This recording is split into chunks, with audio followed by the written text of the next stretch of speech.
29절과 30절을 다시 한번 읽어보겠습니다. 시작. 예수께서 거기서 떠나사 갈릴리 호숫가에 이르러 산에 올라가 거기 앉으시니 큰 무리가 다리 저는 사람과 장애인과 맹인과 말 못하는 사람과 기타 여럿을 데리고 와서 예수의 발 앞에 앉힘에 고쳐 주시니. 예수님 당시 사람들의 주 관심사가 뭐였을까요? 제사 받는 것이 아닙니다. 구원받는 것도 아니고요. 오로지 먹고 사는 문제였어요. 먹고 사는 문제. 병 고침 받는 게 문제였습니다.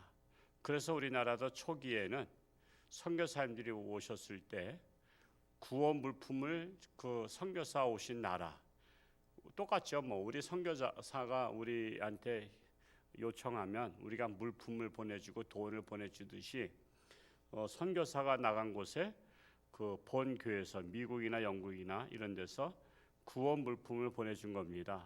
그러면 교회에 오면은 구원 물품을 받으니까 여러분 얼마나 교회 가고 싶겠어요. 사탕 하나도 먹기 힘든 시절에. 그러니까 주일학교가 작년보다 더 많이 부흥됐던 거예요. 그러니까 교회가 인생에 먹고 사는 것을 해결해 주는 데가 아니지만, 근데 그것을 통해서 그들이 올 때는 구원받고 제사 안 받는 거 관심조차 없습니다. 그냥 교회 가면 먹을 거 준다. 그래서 와서 말씀을 또 들어야 주잖아요. 그러니까 예배를 드리고 말씀을 듣다 보니까 깨닫게 되는 거예요. 깨닫게 되니까 내가 처음에는 뭘 먹으러 왔지만 예수를 믿게 되니까 희망이 생기고 용기가 생기고 내가 공부해서 나도 훌륭한 사람 되어서 선교사가 되어야 되겠다 하는, 목사가 되어야 되겠다 아니면 자선사가가 되어야 되겠다, 이런 꿈을 갖게 된 것입니다. 그래서 이 예수님 당시도 마찬가지예요. 먹고 사는 문제가 가장 심각한 문제였고요. 많은 환자들이 모여든 것은 병 고치는 것이 가장 심각한 문제였기 때문에 그렇습니다. 그런데 예수님은 이 세상에 오신 목적이 그게 아니잖아요. 먹고 사는 문제를 해결해 주러 오신 분이 아니시란 말이에요. 예수님은 이 세상 죄인을 구원해 주러 오셨는데, 구원에는 관심조차 없는 이들에게 관심 있는 병을 고쳐주고 하늘나라 복음을 전파한 것이다 라는 것입니다. 이와 같이 오늘날에도요, 세상 사람들은 제사하면 관심 없어요. 그래서 회개하라, 누가 피켓 들고 다니는 분들도 옛날에 서울에서는 전철에 있었어요.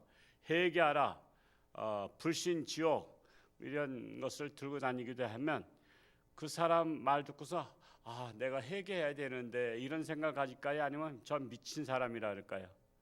그냥 미친 사람이라 그랬단 말이에요. 미친 사람. 이 받을 준비가 안 돼 있는 사람한테 회개하라고 한다고 해서 회개하는 것도 아닙니다.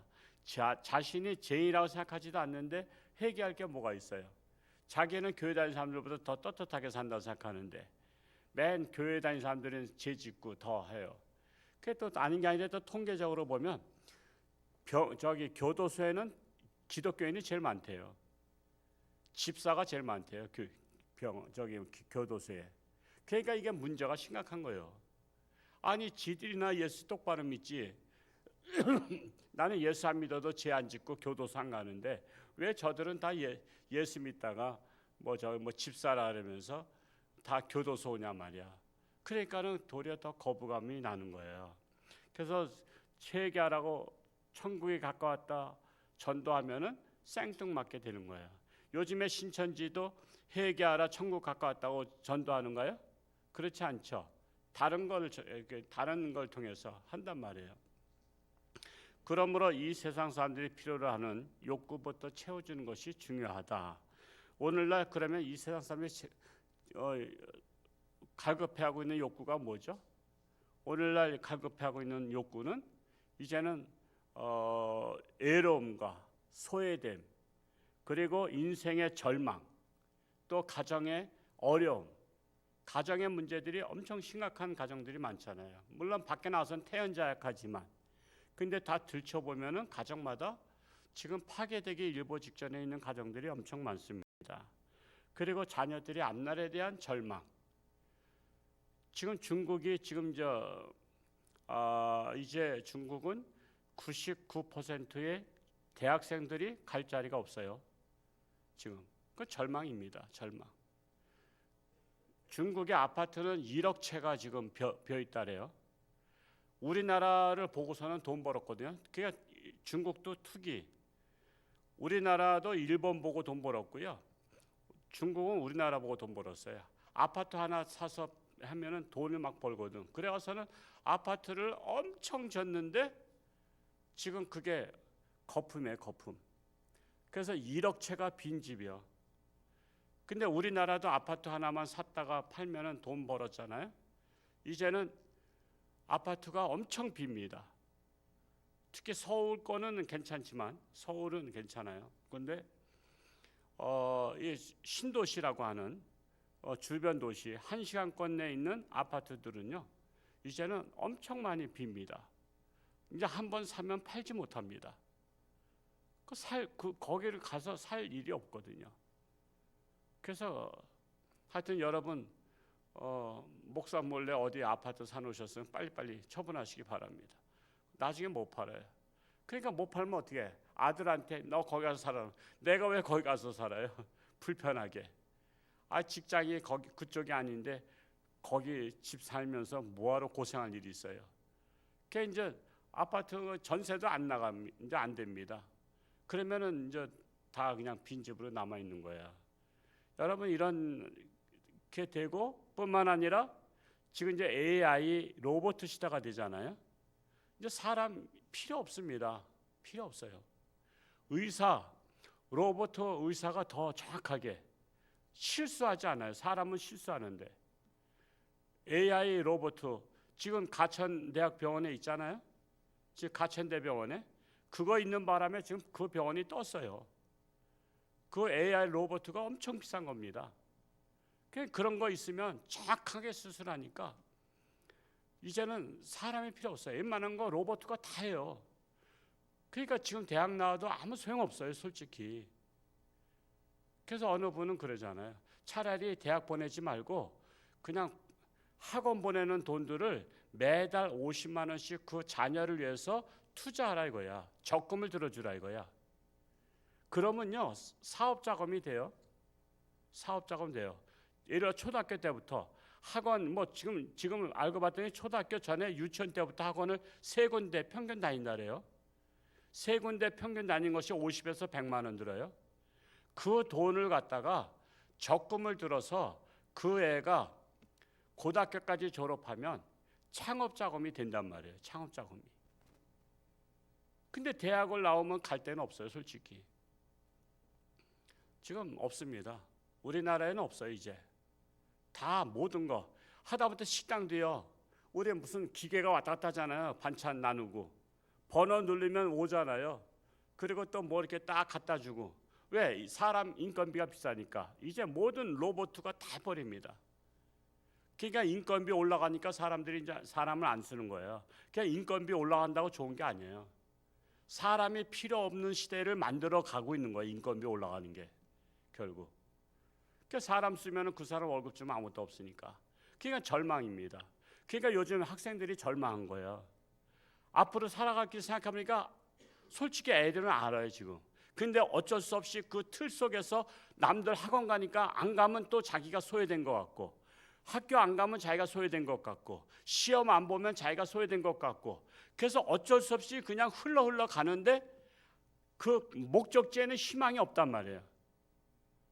그러니까 애들이 그냥 때우는 겁니다. 지금 시간을 때우는 거예요. 지금 하루하루 학교 가서 때우는 거야, 시간을. 그렇다고 공부하는 것도 아니야. 시간 때우는 겁니다. 그게 절망이란 말이야, 절망. 제가 어떤 국문학 선생님의 책을 지금 이제 또 하나 이제 읽고 있는데, 학교 교사예요. 학교 교사니까 너무 잘 알잖아, 학교에 대해서. 너무나 학교에 대해서. 이분이 36년 동안 교편 생활을 했는데 이렇게 학생들이 희망이 없다는 거예요. 솔직히 자기가 가르쳐도 희망이 없다는 거예요. 애들이 책을 볼 줄 아나? 요즘 책을 안 봐요. 책 안 봅니다. 오로지 시험에 나올 것만 맞추는 땡땡땡땡 맞추는 것만 하지 책을 안 봐요. 책을 안 보면 사고력이 없어요. 책은 사고력을 키워주는 겁니다. 사고의 지평을 넓혀주는 거예요. 근데 책을 보지 않으니까 생각이 없는 아이로 자라는 거예요. 그래서 선생님 자체도 포기했더라고요. 애들을 가르치긴 가르치는데 애들을 포기하고 가르치는 거야. 왜? 선생님은 시간 때워야 되니까. 참으로 이러한 시대. 그래서 교회가, 물론 교회는 구원시키는 것이 목표지만 구원시키기 전에 그걸 필요로 하지 않고 있으니까 지금 시대에 필요한 그 아이들한테 소망을 줄 수 있고, 가정에 소망 줄 수 있고, 어른들에게 소망을 줄 수 있고, 노인 세대에게 소망을 줄 수 있는 그런 것을 교회가 해야 되는 거예요. 그래서 교회가 선한 일을 하고, 어려운 사람들은 도와주고, 방향을 잃어버린 자들한테는 인생의 방향을 잡아주고, 또 상담을 해주고, 가정 파탈난자 등의 상담을 해주고, 이제 그런 일에 힘쓰는 이유는 교회가 그게 본질은 아니지만 그걸 통해서 예수님을 알게 되고, 내가 죄인임을 알게 되고, 구원받아야 될 필요성을 알게 되고, 이 땅보다 영원한 세상의 소망을 알게 하기 위해서 교회가 여러 가지 프로그램을 하는 겁니다. 그래서 예수님께서 병든 자를 고친 것은 병든 자를 고치러 오신 것이 아니라 구원시키러 오셨는데, 먼저 시급한 것이 병든 자들이 내 코가 석자니까 그거부터 고쳐주셨다라는 거예요. 31절 읽고 마치겠어요. 시작. 말 못하는 사람이 말하고, 장애인이 온전하게 되고, 다리 저는 사람이 걸으며, 맹인이 보는 것을 무리가 보고 놀랍게 여겨 이스라엘의 하나님께 영광을 돌리니라. 그래서 예수님께서 이런 병자들을 고치주심으로 말미암아 하나님께 영광을 돌리게 되고, 하나님께 영광을 돌리면서 하나님의 말씀에 관심을 불러일으키게 되고, 그리고 하나님께서 나를 이 땅에 보내신 뜻을 그때서 마음문이 열렸을 때 전하는 거예요. 그래서 예수를 믿고 구원받게 하시는 것이 예수님의 사역이었다. 우리 교회가 이 지역사회의 마음문이 열려서 많은 세상 사람들을 우리가 수용하고, 그들이 와서 하나님의 말씀을 듣는, 그리고 구원받는 그런 역할을 우리 모두가 감당할 수 있기를 축복합니다. 오늘 하루도 함께 하시고, 정말 우리나라에도 저 물난리가 많이 나서 그 지하에도에 들어가서 그렇게 신고를 해도 오질 않고, 참 공무원들 참 그래요. 공무원들 하여튼 남의 일처럼 공무원들이 해요. 그러다 보니까 엄청 많이 죽었어요. 지금 정말 저 오송이나 뭐 저 아래쪽에는 엄청 많이 죽었어요.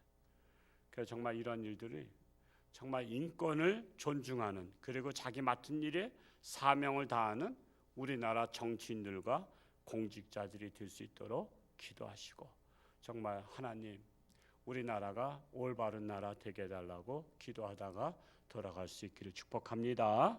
할렐루야. 고맙고 감사하신 아버지 하나님, 참으로 온 세계는 장마비로 인해서 참으로 많이 망연자실하고 있습니다. 이러한 때일수록 하나님의 뜻이 무엇인가를 깨달아 알며 이 땅에 하나님의 뜻이 무엇인지를 알기를 원합니다. 정치 지도자들이 정신 차리고 공직자들이 정신을 차려서 자신에게 맡겨진 사명을 잘 감당해서 부끄럽지 아니한 공직자 되기 원합니다.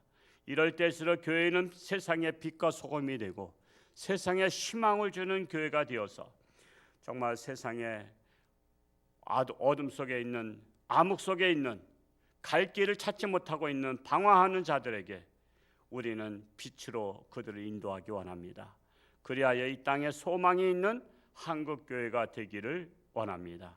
오늘도 새벽을 깨우며 기도한 자마다 하나님 만나주시고 저들의 가정과 직장과 사업과 또한 자녀들과 그들의 앞날이 오직 하나님께 희망이 있다는 것을 깨닫게 하시고 저들의 가정마다 인과기도되는 믿음의 가정들로 삼아 주옵소서. 오늘도 간절히 부르짖고 기도하는 저들의 기도를 들어 응답하여 주옵소서. 예수님의 이름으로 간절히 기도하옵나이다. 아멘. 하늘에 계신 우리 아버지,